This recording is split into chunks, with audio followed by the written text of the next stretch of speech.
Good evening. You're listening live to the Extreme Movie Show. I'm your host, Rob, broadcasting to you as usual from the Extreme Studios in the Pineless Palace, just west of Orlando, Florida. I have here also from Central Florida the young 20-something Professor Pixel, the Gen Z guy who has not seen all the James Bond movies. And so every now and then on Extreme TV, when we break that up and go into a new series for season 1 reviews of every episode, usually a first watch, we break it up with a James Bond film. And tonight we are transitioning from, as the old as they say, into something new. And of course, we're going to be going and talking about the 1987 release of The Living Daylights with Timothy Dalton, sir. And Pixel, just to let everybody know, you being the young 20-something who's watched all 1,225 episodes of the original Dark Shadows and Twin Peaks and such with me here on the Extreme Movie Show. Like I've said, you haven't seen a lot of James Bond films. Did you know, as a first watcher, which I believe it is for you, that Timothy Dalton was considered for Bond way early on, but he felt he was too young to play the role? You have mentioned that a couple times now. And honestly, I'm not sure how I feel about that particularly. I will say that he does give a solid performance here, though. I'm going to go ahead and, for the record, say that because I might be a little harsher to the nature of this film than usual. But no, it's not Timothy Dalton's fault for that. I think he did a solid job with what he's given. One of the things I'd like to kind of preface the movie with is, at the time, here in the mid-to-late 80s, action films we've talked about have been changing, especially here in the United States and around the world, too. We talk a lot of martial arts movies, action films, all sorts of films we do here on the Extreme Movie Show. But with James Bond, you and I specifically have talked about the James Bond template with the 3 acts and how things go and the women and all sorts of stuff. And obviously, there's a difference between Connery versus On Her Majesty's Secret Service or versus Roger Moore, for that matter. And so now we have somebody that's trying to bring what we would like to call a back-to-basics Bond to Timothy Dalton. And this was all the talk because people are like, who? That dude with the mustache from Flash Gordon? Timothy Dalton, I will say this, I think he's an excellent actor. He's just got a way of speaking, like a lot of the British actors, is just phenomenal. It's very captivating to me. It's so effortless the way he tries. I think the Bond portrayal, this is a bit of a mixed bag in that they have him smoking, which is starting, believe it or not, in the late 80s to be noticed as, oh, you smoke, rather than, hey, can I borrow a smoke, right? People were starting to get publicly ashamed for doing that, and they were starting to have sections being divvied up in restaurants and public places here. It was definitely starting to happen. And yet they redid Miss Moneypenny in here, which is a complete failure, and we'll talk to. So there's a lot of familiarity with it, but it's like, how is it going to work here? I, like you, have talked about some of my favorite versus the best Bonds, and that's always an interesting conversation. But for me, For Your Eyes Only is probably the most realistic Bond out of all of the Roger Moore takes. And that being said, I appreciate what Dalton's trying to do here. But you know what? You're the one that's doing this on the first watch. I've seen these gazillions of times. Take us through the opening sequence and opening gambit, if you will, sir.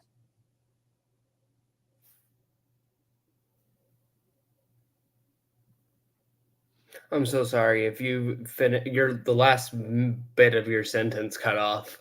Take us through the opening gambit. Opening gambit. Gun barrel sequence, sir.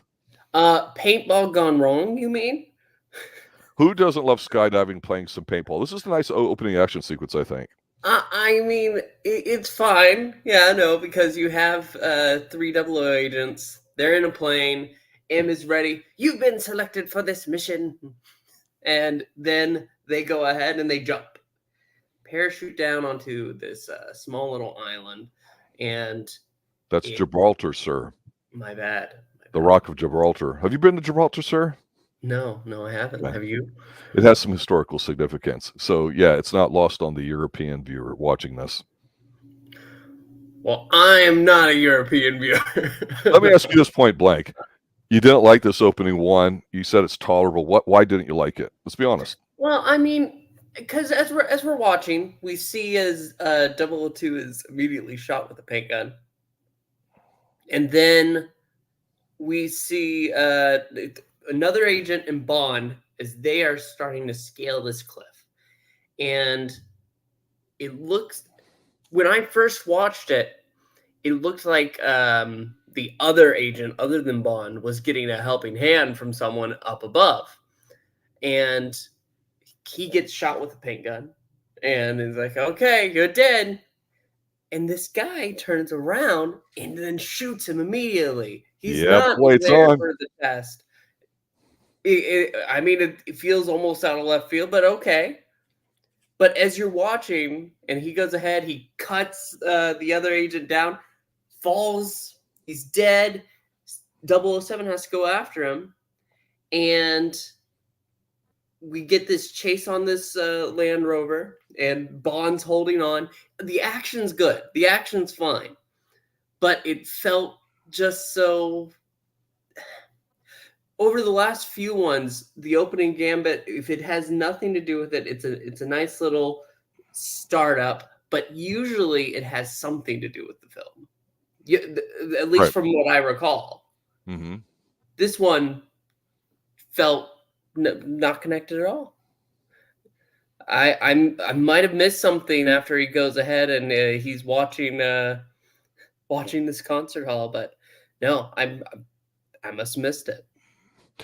The whole spot there where, and again, it's that rule of threes, right? We talk about the third one's always the charm. When that rope gets cut and the guy falls, and then your actual first visualization of Timothy Dalton here, where he turns around and the wind is whipping through his hair. To me, that's just iconic. It's a tremendous way. It's not in your face kind of thing. And this is part of the back to the basics.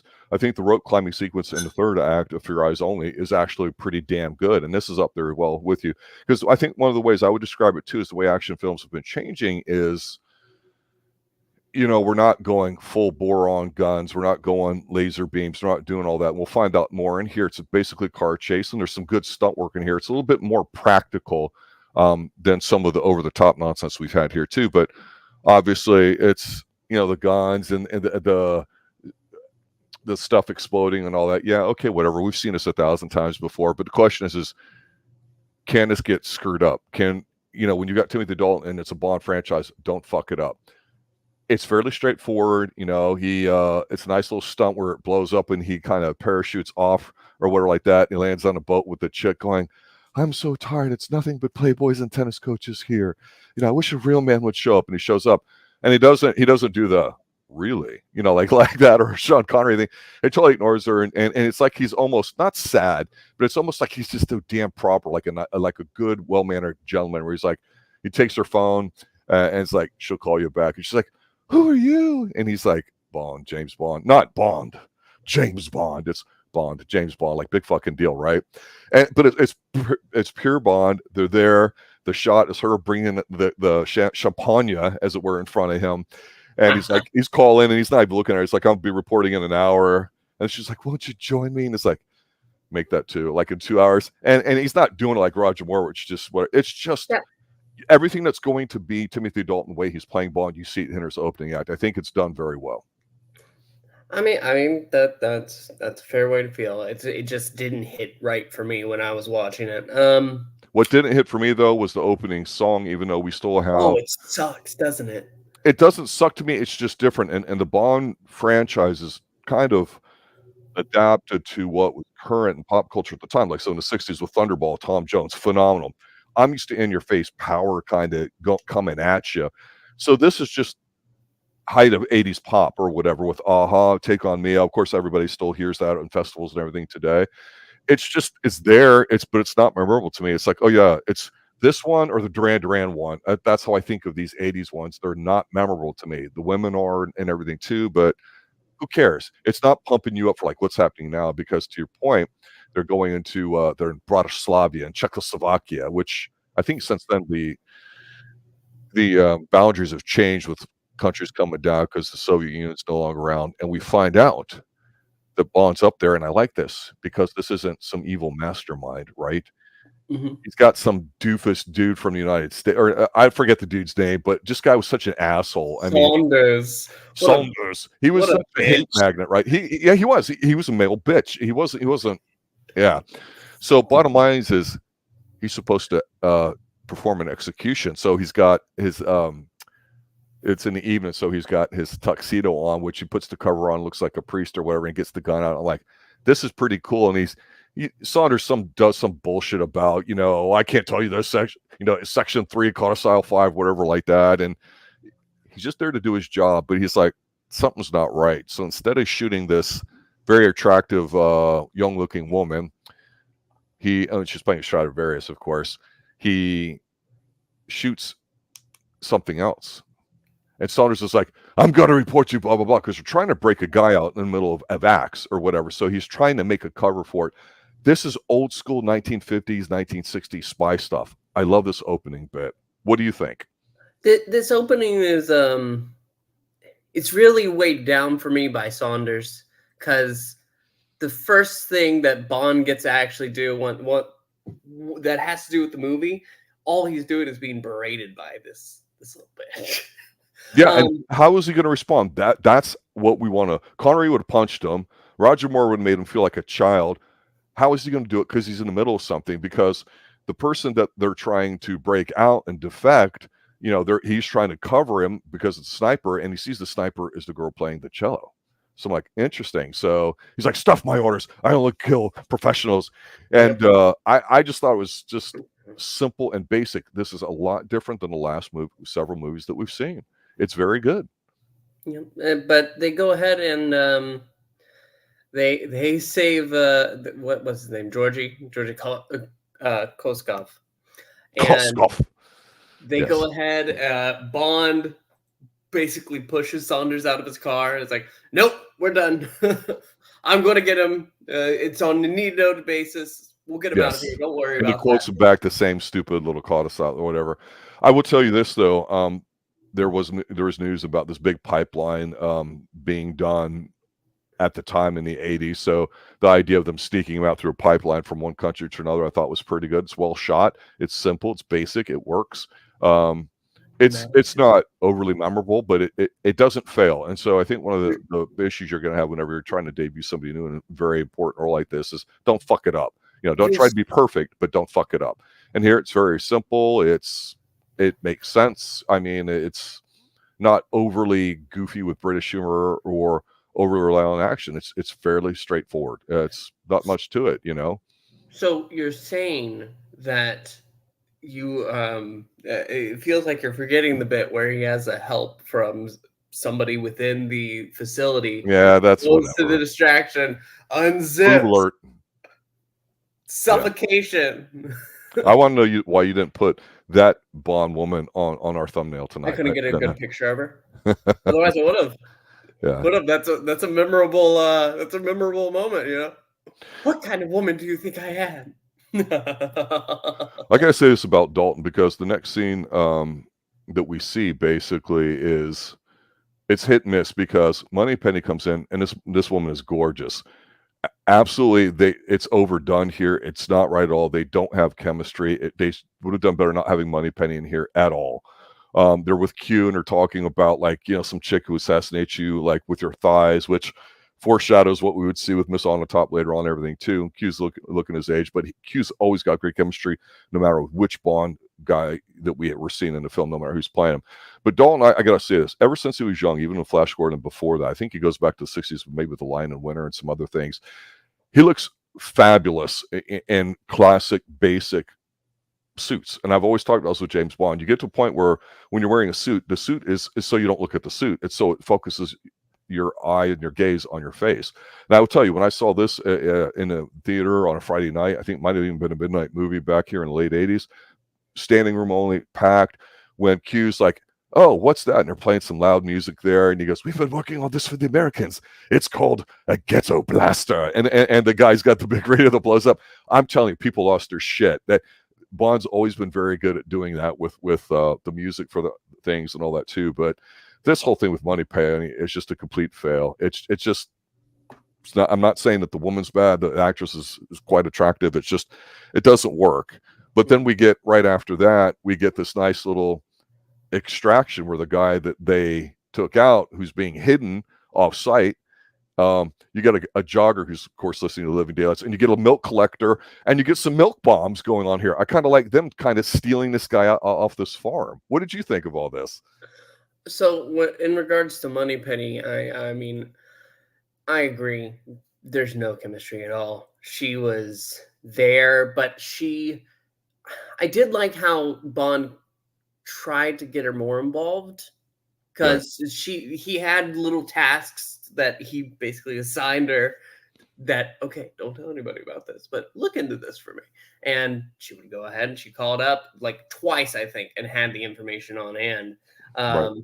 I liked that, but when there's no chemistry, it's pointless. Like, I did mean to include her in the thumbnail because she is a very, very attractive woman. But oh well. You're 0 for 2 now, sir. I'm sorry.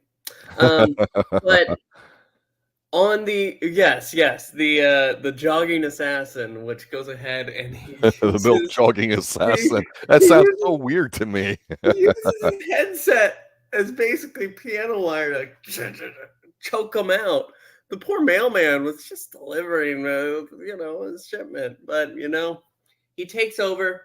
They go. He's able to go into the house because, oh, you know what? Yeah, the old guy got laid off, or not laid off. Didn't show up. He ends up getting into the facility. Koskov is kind of an ass.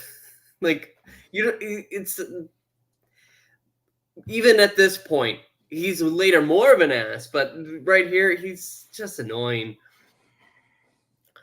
It's true because the whole thing here is they extracted this guy because he's got some info. He's trying to give them an assassination list, but really it's it's not the switcheroo, but it's a double take where they break him out, and that was the whole thing is they get him out so his people can get him out for something that would happen a little bit later, and a plot that I would describe as somewhat convoluted. Yes. It makes the Solix agitator seem smart in comparison with how simple that was. So the milkman gets inside, and he goes and he kills the chef. And his plan isn't going wrong yet until the door opens, and he has to go ahead and drop the act. He starts fighting this. What was he, a butler, something like that? Well, he is, but this is a hideaway for MI6, right? So I mean, these people are well trained. This is some decent fight stuff in the kitchen. This is a good kitchen fight. They're competent. It was, and you know what? Whenever they started, like the butler was starting to cook on the grill, it's like and he pushes him off. The milkman tries throwing the pot of boiling water. I was like, yeah, this is good. Slick back hair, blonde like this guy, this assassin had. That was definitely something. So you had a very famous coach in the 80s with the Los Angeles Lakers, Pat Riley, who did it. And then a movie that a lot of people marked out way before American Psycho, even though it was in print, I think, by that time, was Gordon Gekko character played by Michael Douglas, and that movie was called Wall Street. He slicked his hair back to look like Pat Riley. So this slick back look was definitely a thing. But yeah, what I liked about the simplicity of the fight and how well it's filmed too is it looks good, is that the guys are competent. It gives this assassin a little bit of the rub. There's not a ton of shooting. There's enough shooting, right? It's an old English estate, so it's kind of cool. Even Koskov, he's got the ascot, which I absolutely love. I think that's phenomenal stuff there too. But this guy's smart. He may have a foreign accent, if you know what I'm saying, but after the karate chop and all that, they managed to sneak him out on a helicopter and take him out. And if this is the second time we see Bond, smoking a cigarette, but it's just there. It's like, this is different, Then they have a get together, kind of bitch at Bond or like that, and then we see the black and white of, was it Sala from Raiders of the Lost Ark, aka John Rhys-Davies, or however you pronounce it, because he's somebody that's gonna have to meet. And he gets one of my favorite Bond cars, the old freaking Aston Martin. This thing's gunmetal gray, charcoal gray, we're gonna call it. This thing's a beauty, and Q goes through the little bit stuff here too. So we're getting our setup for him having to go out into the field. Did you like the whistle gun, or not gun, but you know what I mean, the whistle explosive? What I liked about it was the little bit of the they tie it into British thing, like whether it's God Save the Queen or 2 bars of this or that, something like that. A little bit of cultured stuff. That's not something we would do here in the United States with our secret agents, right? We wouldn't do that at all. But I could definitely see a British agent going, yeah, I got that. That makes sense. That's one thing I do like when they put those little tiny rubs in there for the British culture. That is cool to me. But Q gets to have his fun because he said that he set Bond's specific tone to a wolf whistle. Yeah. Um, Uh-huh. Bond's going and he's scouting this chick because he goes, how is she involved in all this? And him just sitting there like for a couple seconds watching her, and it's just like a one take, what they call it, think they call it a one shot or whatever. This is spy stuff, right? I told you I always love it. He just kind of starts following around. And so we get them walking around through not the fanciest part of town or anything like that, but this is James Bond. He's on the same subway that or train that she's at, or like that. And this is where Timothy Dalton to me shines. He's just so natural. He's Yeah. just so realistic. He acts so well with his face. I mean, it's hard to explain that because anybody recently might have seen him in Penny, not Farthing, but Penny Dreadful, the 3 seasons on Netflix or wherever it was at, where he's I think in his 70s at that point here too. This is simple, basic spy stuff. We don't have guy wants to repopulate the world or any of these huge big ideas or like that. Again, back to basics or whatever. And so he follows around and some unscrupulous looking people kind of pick her up, kind of maybe sort of, but he sort of manages to find her cello that she left and brings it and all that and finds out it's a Stradivarius. And actually there's a gun in it too, the sniper rifle. So where it's like, hey, he's got an address. He can show up at her place. He's got a great leather jacket on. And then shit starts to happen here. Yep. So Bond goes ahead, and once he actually is ready to go ahead and meet her, he starts posing as Koskov's friend. Oh yes, we have him safe. Yes. Absolutely. The British government keep them aside. How can I? And I'm here to get you. So what he goes ahead and does is he fakes out the people watching him. Yes. The KGB, and he uses her cello case to fake out as a truck passes by to put her coat on it, and then drives away with her.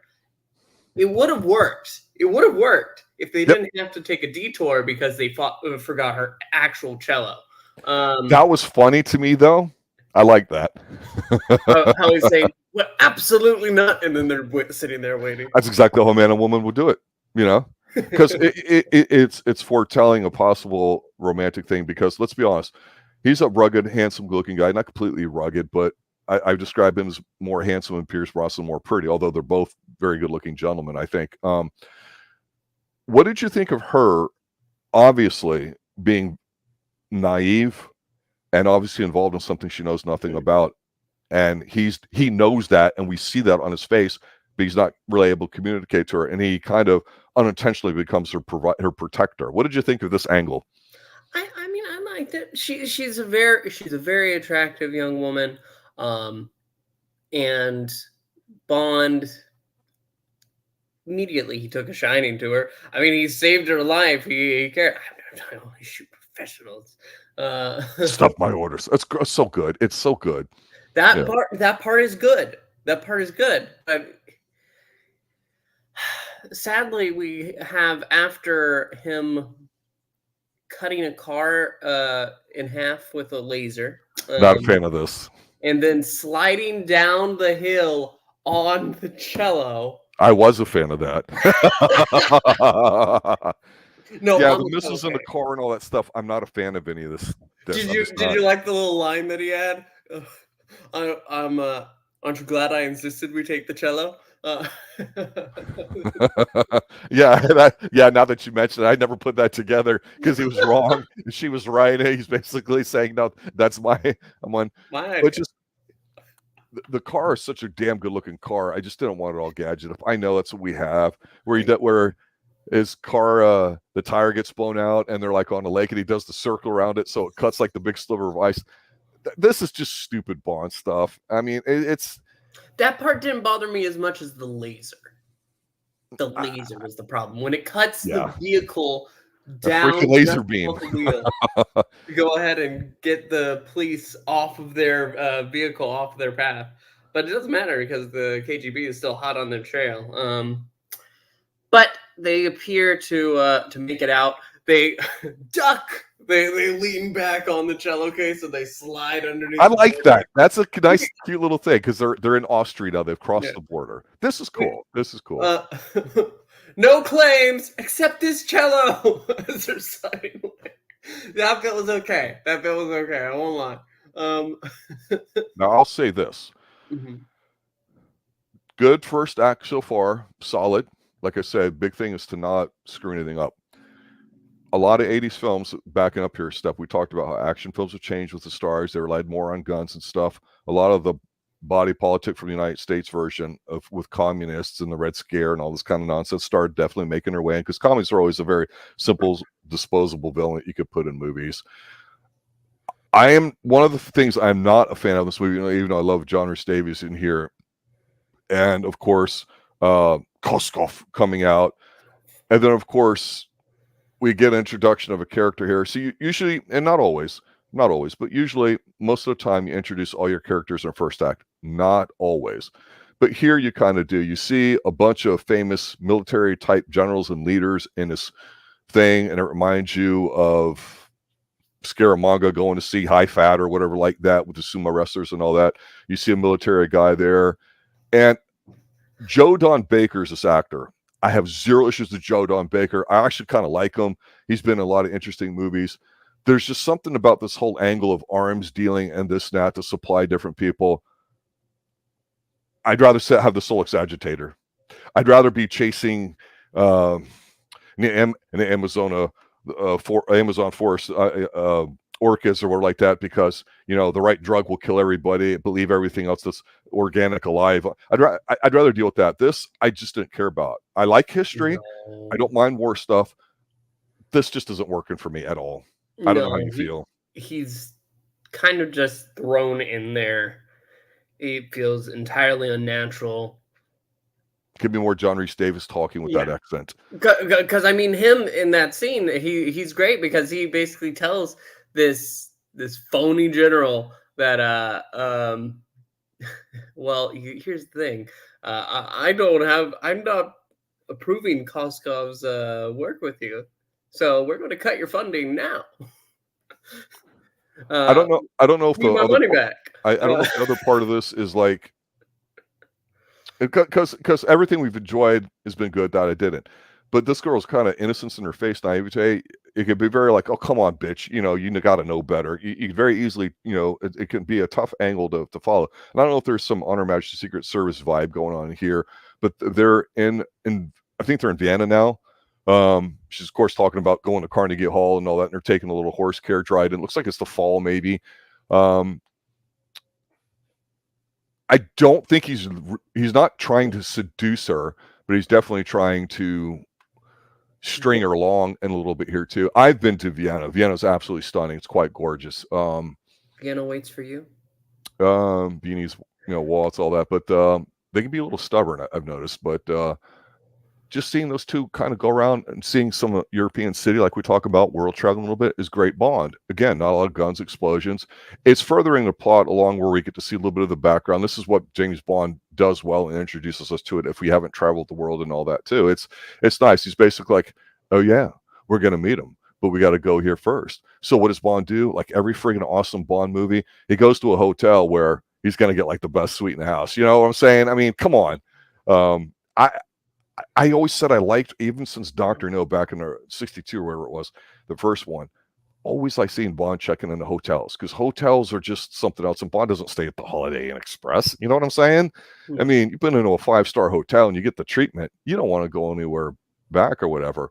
But it's kind of amazing. Timothy Dalton just saying stuff like when she looks at a really expensive dress, she's like, oh my God, that'd be beautiful. It's like, you look beautiful in it. Maybe one day you'll wear it or something like that. And knowing he's going to get it for her. It's just fun watching their kind of innocent play or whatever. Of course, we see Koskov, who's been broken out, chilling by a pool with a bunch of babes, because that's what you're going to do in the Bond film. Yep.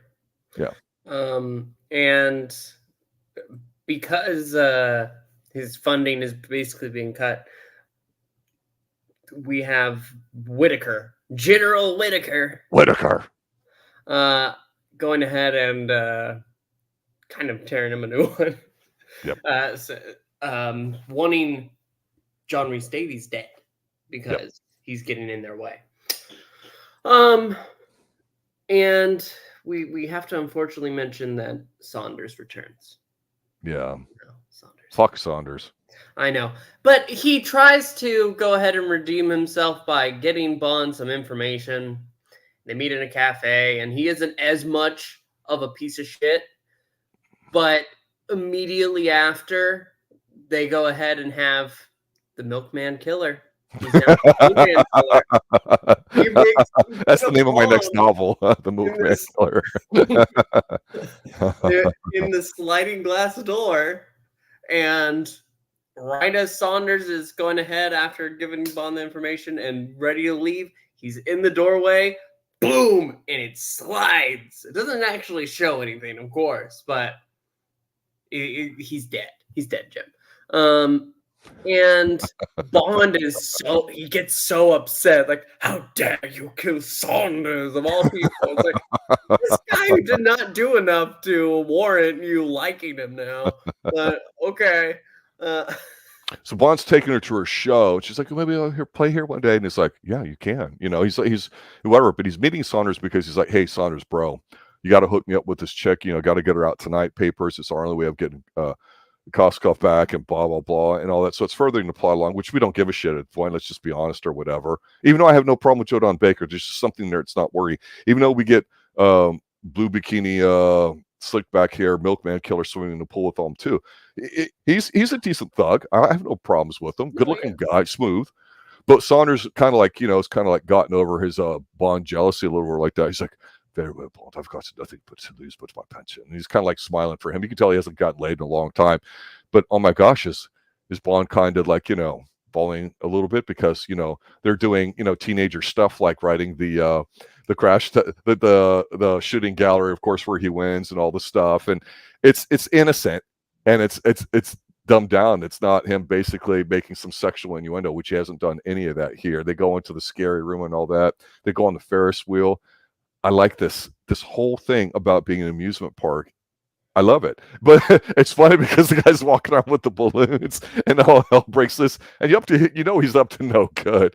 But it's pretty cool too. And how do we know it? Because there's some balloons left over. But like I say, anytime we get in with Skyway and all that kind of stuff there too, this is nice. It's very intimate. The action is close up. You feel like you're like walking behind Bond if they're walking over here. And when they get into a little bit of a diner where the guy goes kaput, again, back to basics, very slimmed down or whatever.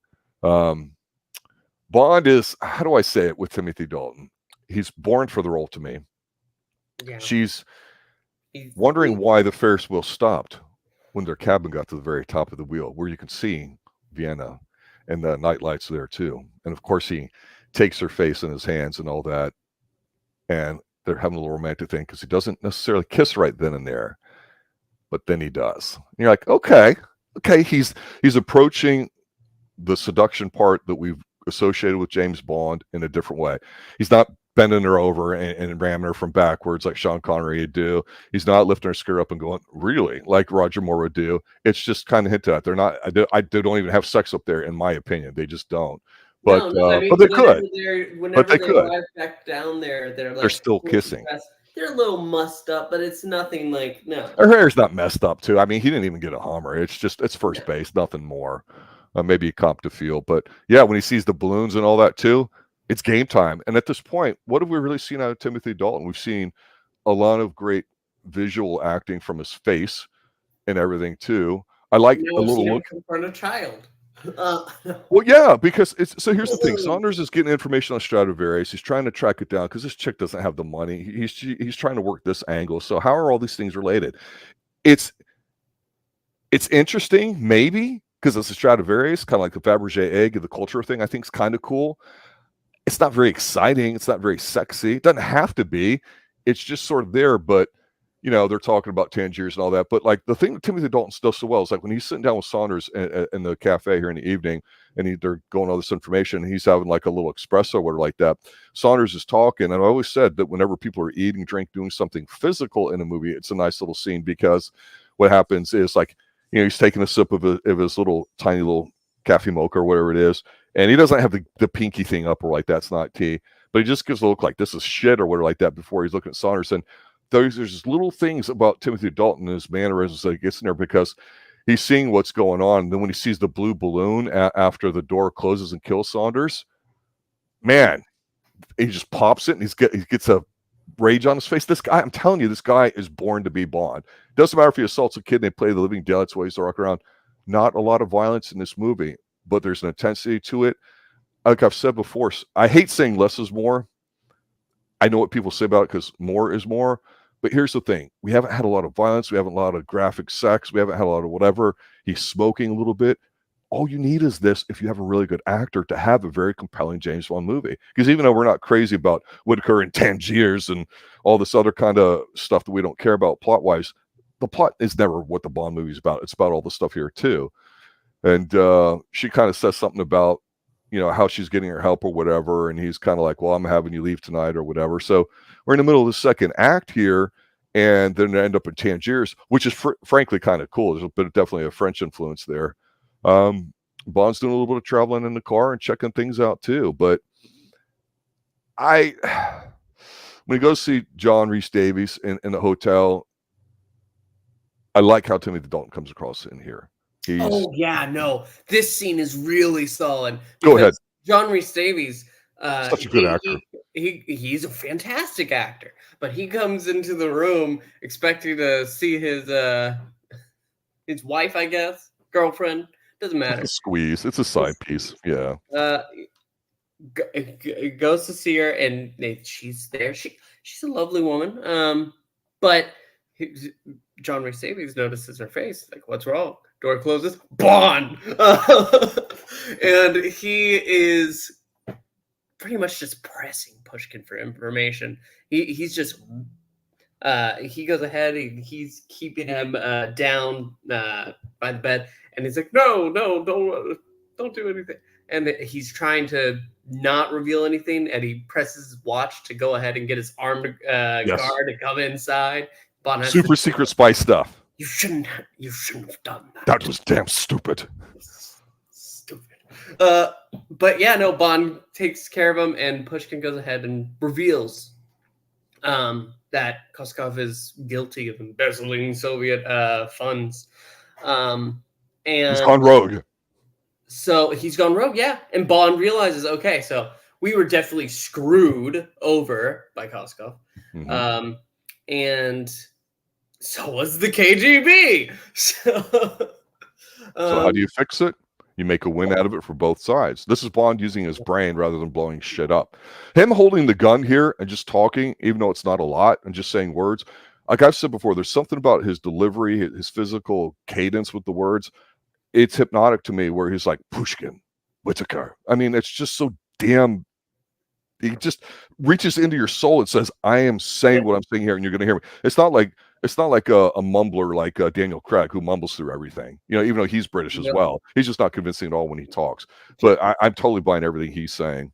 And then, honestly, if Sean Connery didn't have such a thick accent, no matter how he played Bond, we'd be like, who the fuck is this guy? Honestly. Timothy Dalton. No. This thing, I must make it clear. I said at the beginning, because of the plot, this is honestly not my... It's not a sexy plot. No, it's not. So this movie suffers because of that. But it's... And a lack of Bond women, too. Bond girl, and it's nothing to do with Bond himself, because Timothy Dalton, he would knock it out of the park if he just had half a decent plot. Which, when we go to talk about his next movie, that'll be confirmed. But I'm getting ahead of myself. I haven't seen it. Don't. So, Bond and Pushkin have to make a plan, because Pushkin realizes he has to die. Because they're going to be after him. So, it's much like how it was earlier in the movie. The milkman killer is ready to shoot. Damn, this guy's like the Terminator. He just keeps showing up. He keeps showing up, but that's great. He's ready to kill Pushkin. He's about to give some words, speaking for a convention. But then, right as he's about to shoot, he shot. But it wasn't him. Fake assassination in public trick. Yes. Followed by a rooftop chase, which I actually like this because you get to see the background and everything too, and some really great shots and what rooftops are really like in second and third world countries. No, the chase is good. I just love that after he's dragged out, you see his distraught side piece. Yep. Like, oh no. And then his eye opens up and he looks around and he's like, oh, never been so glad to be I should have killed. stayed partying with Indy.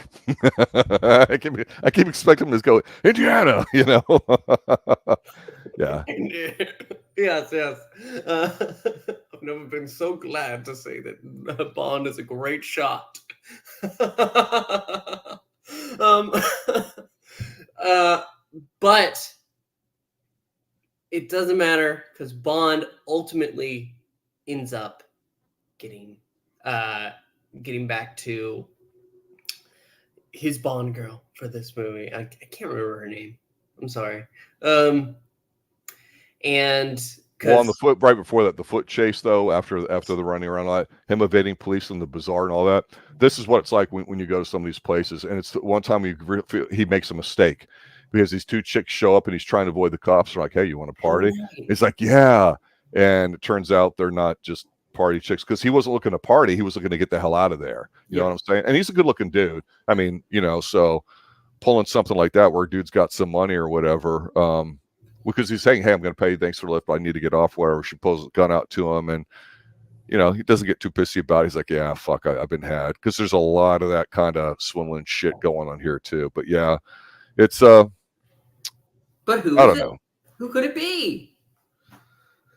It's Felix Leiter, I guess. I don't know. You tell me. No, it is. It just felt so sliced in there that The Felix they Leiter have bit. they have a new Felix Leiter, and usually whoever it is has a good what's the word repertoire with a Bond. Yeah, this chemistry. one isn't really. This guy's a joke. This guy's by far the worst Felix Leiter I've ever seen in a James Bond film to now. He's your average dad-looking guy in the 80s, not with the glasses and reading the newspaper, you know, relegated to the back seat of the car or something like that, or in the living room, like you see in 80s sitcoms when they really start devaluing the father figure, although that started before that. He's just like, okay, I get the Felix Leiter's been played by different guys, so one day we'll talk about ranking the Felix Leiters. Because this guy, it's just, you're right. It's just there. And it's like, how can you not have chemistry with him? How can the people reviewing this film not realize that's not the case? I mean, it's amazing to me. You've got Q, who's been there since pretty much the beginning, and he's older guy, and he kept getting older, right? He had chemistry with anybody. Phenomenal, because he didn't take any bullshit and he had some good lines, right? But the chemistry's there. This guy's just DOA, because the two chicks that picked up Bond, you know, were CIA or, you know, American ops or whatever like that. And so they rounded him up, which is just a convenient plot device to, like you say, introduce him so we could start finishing up the second act and get going into our third. Yeah. Bond gets, afterwards, because he gets to go home, he gets betrayed because she's naive and still believes that Koskov loves her, and Koskov has convinced her that Bond's actually a KGB agent. Kara's her name, I believe. But you know what Kara does, though? Kara, yeah. You know what Kara does? She slips him the Mickey. Yep. Oh, man, we don't get enough of that in TV shows and movies today. And Bond can't do it. Nope, and then we get the milk killer picking him up with Koskov. That's right. The milkman killer. That's right. And good. They go ahead and fly him to Afghanistan, where he's pretty much imprisoned immediately with Kara because Koskov is a bastard, and she realized that on the plane that she made a mistake. You know what they're transporting though, and they're basically got stashed on the plane. They're transporting a heart, but it's and the money smuggling bit was the diamonds that are in the ice around it, and I'm like, yeah, okay, whatever. You know, maybe if this is an organ harvesting international kid smuggling ring, it'd be a little bit more exciting, but it's just not. It's mandated that a world leader needed this heart, and there was a plot to go ahead and smuggle diamonds with whatever the organ needed, whatever, if it was a heart, anything. Maybe that could have been a more interesting plot. This just, I don't care, and that's where we do get to this point whenever we reach the last act of a Bond film where we're like, okay, that's enough. It's time for the movie to end. And this is it. Because everything up until then has been good for Bond, but everything else in this movie is just lacking. Except the milkman killer. He's cool. Yes. No, it's so the guy they broke out basically is trying to get Bond to kill the other dude, but then turn him into the other dude to get his money. And I don't give a fuck. There's nothing personal in here about it. And that's the problem when we talk about 80s films and all that. It's one thing if we talk about those bastards invading our country like in Red Dawn or Invasion USA or out there. Okay, bad guy, we instantly know what we got to be done. We got to take him out, right? We don't give a shit about caring about both sides. Now, as a bit of a segue here, our 7 o'clock live movie tonight, we're going to be talking about the first of, I believe, 4 movies Kevin Costner is going to make. His Western, the Horizon, the American Beginning, or whatever it is like that. The first movie we're going to review, that tries to portray the white man versus the Indian and portray both sides to it. We're going to talk with RDV from the Great Midwester shortly about whether or not that works. Sometimes just putting both sides out there might make you think about it, but I've said before many times, from my perspective, we know that the emotional center here is Bond and what he's going to get himself to. And so some of these side characters work, some don't. Some of the bad guys are bad guys. We know what's going to happen to him. Okay, the milkman killer sounds cool to say, and he's okay in here. He's not Jaws, but he's what a German killer would be in the 80s with his almost members-only looking grayish jacket and slick back blonde hair and decent physique. Okay, very Dolph Lundgren-ish, but on a much, much smaller scale, of course, and not very bright either, it looks like, but competent, not a dweeb. Here, again, when you have double kind of cross second sort of thing and all that, I get it. You can say it's clever and smart writing, taking these 2 different angles and marrying them up. That's fine. A lot of TV shows try to do that today. So you're introduced to 20 characters. You don't give a flying fuck about 18 of them. You might like one, might hate another. And then shit changes, several episodes in. Then you're like, why am I watching this crap? And of course, that's not how to really attract an audience and keep them. Because you're right. In the third act, which we'll talk about here in a second as we finish up, it's pretty much non-existent to me and extremely forgettable, except for the last action scene, which I think is pretty good. Timothy Dalton's very good, but again, why do we give a fuck about what's going on? We don't, because it's not personal. It's not a human interest thing. It's not. It's not. At least when I joke about Moonraker and how awesome Hugo Drax is with a cucumber sandwich, just snapping the fingers with his dobies and the meat, and every time you see him, he's got some hot chicks and couples with him, and they're different ethnicities. It's part of the secret evil master plan, but he plays it with a certain style and elegance we hadn't seen before, which is really cool. These guys are forgettable, and Jodan Baker, I don't mind, and John Rhys-Davies is decent. We'll see him later in another Bond film, but this is forgettable because they end up on, was it the Afghani war base or whatever, the Mujahideen, because in Islam, you've got your 2 or 3 branches, the Sunnis and the Shiites and whatever, and they all get their funds from other areas. It's basically proxy war, similar stuff that's going on in Ukraine now. We don't give a shit. All we care is, okay, Bond's jailed up. How's he going to get out? What's going to be the big scene at the end? Am I wrong? Yeah, no. And the big scene is okay because he gets to kill somebody with a shoe, but... Other than that, it's all nothing. Did you know, if I recall correctly, because it's been probably a generation since I read a lot of the Bond books, because I had some prints when I was a kid, I believe he went to Oxford for languages. So I always thought, okay, how would Bond appear to doing all that? He meets the dude that he helps break out of prison, happens to be basically one of these rebel leaders. So he ends up hooking up with him as a side plot too, in a very lavish, extravagant, place full of course, probably American funded money. And then, yeah, to me, the rest of it is like, okay, this is where, it's cool. They're riding horses, they're on camels, they're traveling. I'm going and making a sandwich and a Coke, and then taking a leak and coming back because I don't give a fuck. Yeah. I just don't. I really don't. I don't care about hash and money juggling. I don't care. All I'm going is, okay, what's going on? When the gun stops shooting, what's going to be the big scene? And basically, it's when they get into the plane there at the end, and then they have this fight, Bond does, on this giant, I don't know if that's a B-50 cargo plane. I'm not too good with planes. But the stunt work in here and the way it's filmed, I really like it. It's very memorable, much like the opening sequence here, too. I like how the opening sequence started in the air, went to the ground, ended up in the air, and it comes back down. Here we end up in the air, and where they're the thing that everybody I thought was pretty cool when I saw it in the theater, I remember, is them holding on to the big spider web of product that's dangling outside the back of the plane, and you got two guys trying to go at it. And those are real stuntmen. Yeah, they got parachutes on and all that kind of shit there too. I get it, but still a practical effect, and it looks fucking cool as hell. Because everything else, yeah, horseback riding can be evocative and sexy and all that. I just don't give a shit. I just don't. No. Talking about horses in the English countryside for Roger Moore's last film, I'm fine with that. That's cool. It's that cultural part. Here, it's just because they're dirt fucking poor and want to spend their money on automatic illegal weapons before they can get, grade A plutonium so they can make nuclear weapons now currently, which is what all Daniel Craig movies are, which we'll get to when we get to them. But yeah, other than that, I'm kind of on the rest of this, because that's really about all that happens, and it's filler to me. It means nothing to me.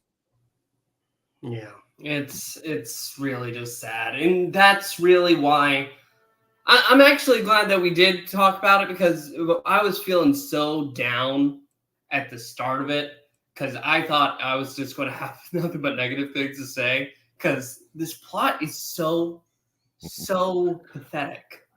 And I wish I could care about the villain saying the line like, "You gave me your 8, take my 80." But no, it's it's just sad. And yeah, Bond gets with his girl again at the end, and that's nice and all. But honestly, my final thoughts is great film, a good film with some great scenes. I think he's incredible.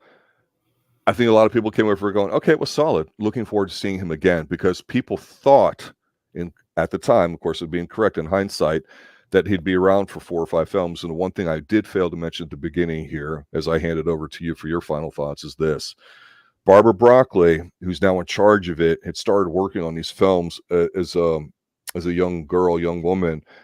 She was like, I think, an associate producer on here and started getting involved here. And it's no surprise that I mentioned to you, they tried reinventing Bond here, not just with a different actor who wanted to do, I want to have smoking because that's what the original James Bond did. He didn't go shag a bunch of women, so we're not going to do that. I really, really appreciate the way Timothy Dalton have this. And I'll have a lot more to say about him after the next film, which you do not know about and have not seen yet. So that'll be an incredible first watch for you. It's a much different film than this one, in my opinion, which I'm looking forward to reviewing when we do that after whatever our next season 1 is going to be. Your final thoughts, sir? good Bond, good girl, poor plot. Yeah. That's basically it. Other than that, I want to like The Living Daylights more because of how good Timothy Dalton is, but I can't, because it's just... Don't say things like that, Frog. When you say things like this, you hurt Timothy Dalton. Don't do that. Well, we've talked, I don't know if it's Kathleen Kennedy that did all the ruining of all the stuff that you guys talk about in the Geeky Puppet Show, or at least, the type of stuff that you guys cover. We're talking about how things get rewritten and all that. Definitely, you can definitely see some of those elements now being put in for Bond.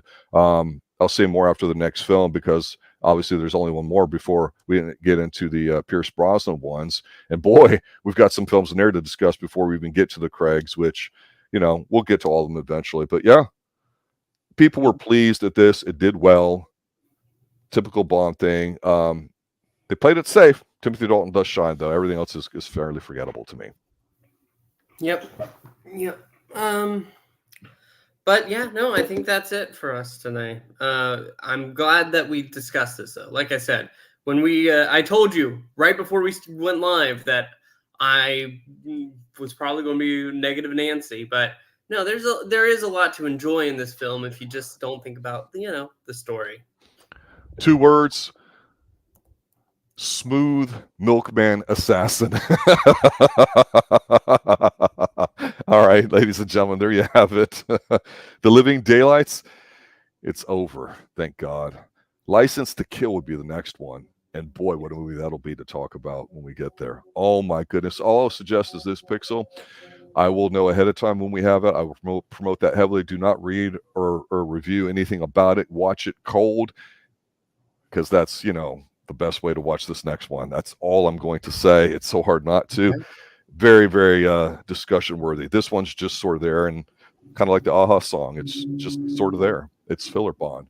But that being said, we'll compare them next week or next month, maybe next year at the rate we're going with season 1. So we'll see how it goes. All right, everybody, have a good night. Thanks for watching.